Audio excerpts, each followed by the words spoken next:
Alam mo yung feeling na araw-araw kang nagtatrabaho, paulit-ulit na lang, gising, trabaho, uwi, tulog. Dumating ako sa punto na parang nakalimutan ko na kung ano yung tunay na pahinga. Kaya naman nagdesisyon akong mag-leave sa trabaho. 2 araw lang akong nawala. Pero ang daming nangyari. Ang daming binago sa loob ko. Actually, nag-camping kami dito. Habang nakaupo ako sa tabi ng tubig, nagfi-fishing at pinagmamasdan ang kamangha-manghang paligid, biglang bumagal ang mundo para sa akin. Ang sarap sa pakiramdam. Ramdam ko yung presensya ni Lord sa bawat ihip ng hangin at sa bawat hampas ng alon at sa katahimikan ng kalikasan. Para bang sinasabi niya, "Anak, pahinga ka muna. Ako muna ang bahala." At dito, may mga eroplano kong nakikitang dumadaan sa himpapawid. At habang tinititigan ko sila, napaisip ako, ang bilis ng panahon.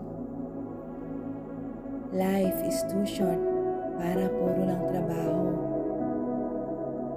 Doon ko na-realize, minsan kailangan mo lang talagang huminto. Hindi para tumakas sa responsibilidad, kundi para maramdaman mong buhay ka pa. Ang dami kong napagtanto habang nasa campsite. Kung gaano kahalaga ang oras, ang mga simpleng sandali, at ang kapayapaang ibinibigay ng kalikasan.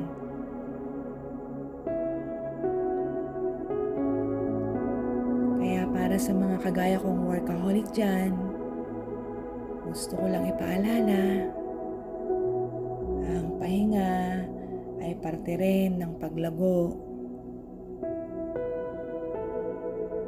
Hindi mo kailangang maging abala palagi.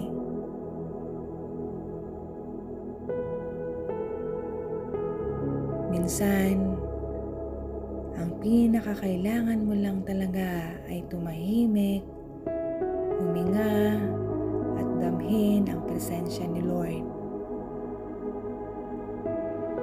Kasi, doon mo lang talaga mararamdaman yung tunay na kapayapaan.